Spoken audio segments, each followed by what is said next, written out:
শ্রী চৈতন্য ভাগবত আদিখণ্ড ষোড়শ অধ্যায় হরিদাস ঠাকুরের মহিমা। এই অধ্যায়ে বর্ণিত হয়েছে যে শ্রী চৈতন্য মহাপ্রভু যখন গৃহস্থ ও অধ্যাপক লীলা করেছিলেন তখন সমস্ত দেশ আধ্যাত্মিক বিষয়ে শূন্য ছিল। যদিও কেউ গীতা ভাগবত আদি শাস্ত্র সমূহের ব্যাখ্যা করত, কিন্তু তাদের সেই ব্যাখ্যায় ভগবান শ্রীকৃষ্ণের ভক্তি করার জীবনের উদ্দেশ্য তা শোনা যেত না। অতি অল্প সংখ্যক শুদ্ধ ভক্ত সম্মিলিতভাবে নির্জনে পরস্পর হরিনাম সংকীর্তন করতেন। তাদেরকে সকলেই তাদের পরিহাস ও নির্যাতন করত। ভক্তগণ তাদের মনের বেদনা কাকে বলবেন?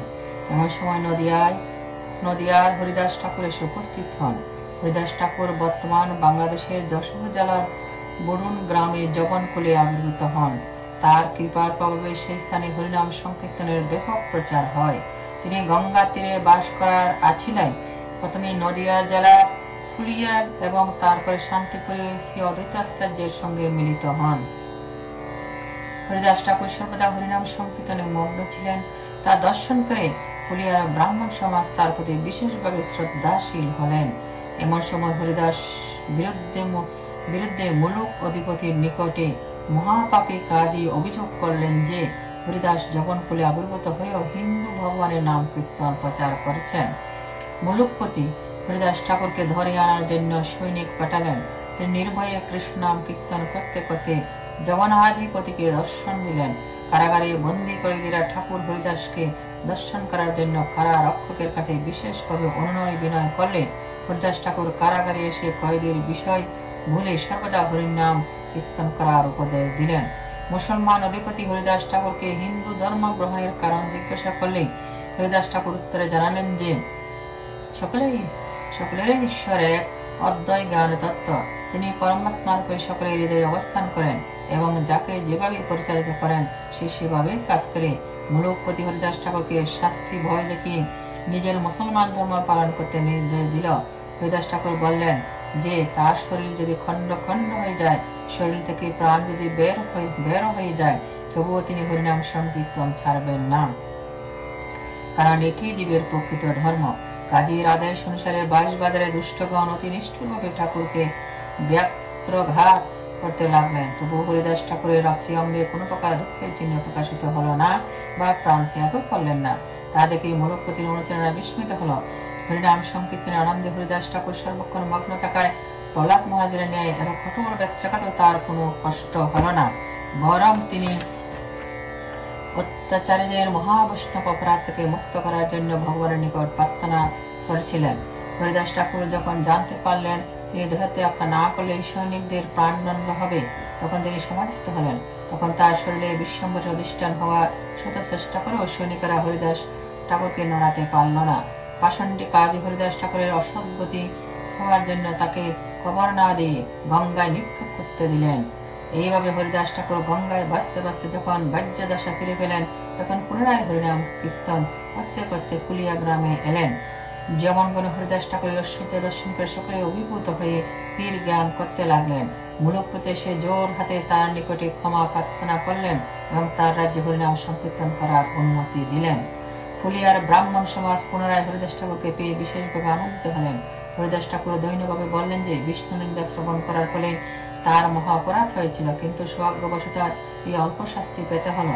গঙ্গা তীরে এক গুহায় যেখানে ভয়ঙ্কর সাপ থাকত, সেখানে হরিদাস ঠাকুর 3 লক্ষ হরিনাম জপ করতে লাগলেন। সেই সাপ হরিদাস ঠাকুরের ইচ্ছাক্রমে সেই স্থান ত্যাগ করে চলে যায়। একদিন কোনো এক ধনী ব্যক্তির বাড়িতে এসে এক সাপুরিয়া কালীদহে শ্রীকৃষ্ণের লীলার মাহাত্ম্য কীর্তন করছিলেন। হরিদাস ঠাকুর তা শ্রবণ করে কৃষ্ণপ্রেমী অষ্টসাত্ত্বিক বিকার প্রকাশ করলেন। মাটিতে গড়াগড়ি দিতে লাগলেন। তার শ্রীচরণে ধুলি সকলে অঙ্গে লেপন করতে লাগলেন। এই ভাব দর্শন করে এক কপট ব্রাহ্মণ আরো বেশি প্রতিষ্ঠা লাভের আশায় কীর্তনের মাঝে আশা থেকে পড়লেন। তৎক্ষণাৎ সেই সাপুরে তাকে ব্যত্রাঘাতে জর্জরিত করলে সেই স্থান ত্যাগ করল। তারপর সেই সাপুরে হরিদাস ঠাকুরের মহিমা কীর্তন শুরু করলেন। হরিদাস ঠাকুরের নৃত্যে স্বয়ং শ্রীকৃষ্ণ নৃত্য করেন। এই নৃত্য দর্শন করে ব্রহ্মাণ্ড পবিত্র হয়। তার হৃদয় সর্বদা শ্রীকৃষ্ণচন্দ্র বিরাজ করেন। ব্রহ্মা শিব তার সঙ্গ লাভের প্রার্থনা করেন। বেদের সত্যতা রক্ষার জন্য তিনি যবনকুলে জন্মগ্রহণ করেছেন। তাকে দর্শন করলে জীবের কর্মবন্ধন নাশ হয়। তার নাম উচ্চারণ করলে শ্রীকৃষ্ণ ধাম প্রাপ্তি হয়।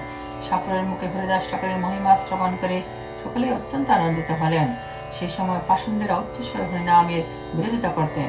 উচ্চস্বর হরিনাম করলে তাদের শান্তি ভঙ্গ হয় ও দুর্ভিক্ষ হয়, এভাবে বিচার করত।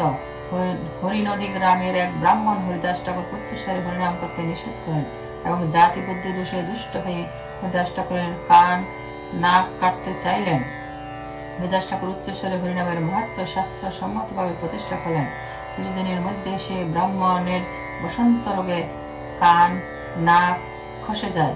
তারপর তিনি শ্রী অদ্বৈতাদি শুদ্ধ ভক্তগণের সঙ্গ লালসায় নবদ্বীপে গমন করলেন। গৌর সুন্দরের জয়গান। জয় জয় দীনবন্ধু শ্রী গৌর সুন্দর, জয় জয় লক্ষ্মীকান্ত সবার ঈশ্বর, জয় জয় ভক্ত রক্ষা হেতু অবতার, জয় সর্বকাল সত্য কীর্তন বিহার, ভক্ত গোষ্ঠী সহিত গৌরাঙ্গ জয় জয়, শুনিলে চৈতন্য কথা ভক্তি লভ্য হয়, আদি খণ্ড কথা অতি অমৃতের ধার, জহি গৌরাঙ্গের সর্বমোহন বিহার, হেন মতে বৈকুণ্ঠ নায়ক নবদ্বীপে, গ্রস্ত হইয়া পরায়ণ দ্বিজ রূপে, প্রেম ভক্তি প্রকাশন নিমিত্ত অবতার, তাহা কিছু না কারণ ইচ্ছা শেষ তাহার। তৎকালীন জগতের দুর্দশা, অতি পরমাত্ম শূন্য সকল সংসার, তুচ্ছ রস বিষয়ে সে আদর সবার, গীতা ভাগবত বা পড়ায় যে যে জন, তারাও না বলে না বলায় কৃষ্ণ সংকীর্তন, হাতে তালি দিয়ে সে সকল ভক্তগণ আপনা আপনি মিলি করন কীর্তন, তাহা তো উপহাস করে সবারে, ইহা রাখি কার্যটা ছাড়ে উচ্চস্বরে, আমি ব্রহ্ম আমাতে বসে নিরঞ্জন, দাস প্রভু বেদ বা করে কি কারণ, সংসারে সকল বলে মাগিয়া খাইতে, ডাকিয়া বলে হরি লোক জানাইতে, এগুলার গরদার ফেলায় ভাঙ্গিয়া, এই যুক্তি করে স্বপ্ন দিয়া মিলিয়া, শুনিয়া পায় না দুঃখ সর্বভক্তগণে, সম্ভাষা করে না হেন না পায় না জানে, শূন্য দেখি ভক্তগণ সকল সংসার, হা কৃষ্ণ বলিয়া দুঃখ ভাবে নয় অপার। হরিদাস ঠাকুরের আবির্ভাব। হেন কালে তথায় আইলা হরিদাস, শুদ্ধ বিষ্ণু ভক্তি যার বিগ্রহে প্রকাশ, এবার শোন হরিদাস ঠাকুরের কথা, যাহার শ্রবণে কৃষ্ণ পাইবে সর্বতা, বুরান গ্রামেতে অবতীর্ণ হরিদাস, সে ভাগ্য সেসব দেশে কীর্তন প্রকাশ, কতদিন তাকিয়া আইলা গঙ্গা তীরে, আসিয়া রহিলা কুলিয়ার শান্তিপুরে, পাইয়া তাহার সঙ্গ আচার্য গোসাই, হুঙ্কার করণ আনন্দের অন্ত নাই, হরিদাস ঠাকুর দৈত্য দেব সঙ্গে, বাসেন গোবিন্দের সমুদ্র তরঙ্গে, নিরবধি হরিদাস গঙ্গা তীরে তীরে, ভ্রমণ কৌতুকে কৃষ্ণ বলি উচ্চস্বরে, বিষয় সুখেতে বিরক্তের অগ্রগণ্য, কৃষ্ণমে করে পুণ্য শিবধন ধন্য, কনেক গোবিন্দ নামে নাহিক বিরক্তি, ভক্তিরসে অনুক্ষণ হয় নানা ভক্তি, কখনো করেন নিত্য আপনায় আপনি, কখনো করেন মত্ত সিংহ প্রায় ধ্বনি, কখনো বা উচ্চস্বরে করেন রুদন অট্ট মহাহাস্য হাসেন কখন, কখনো গর্জন অতি অতি হুঙ্কার করিয়া, কখনো মূর্ছিত হই তাকে ন করিয়া,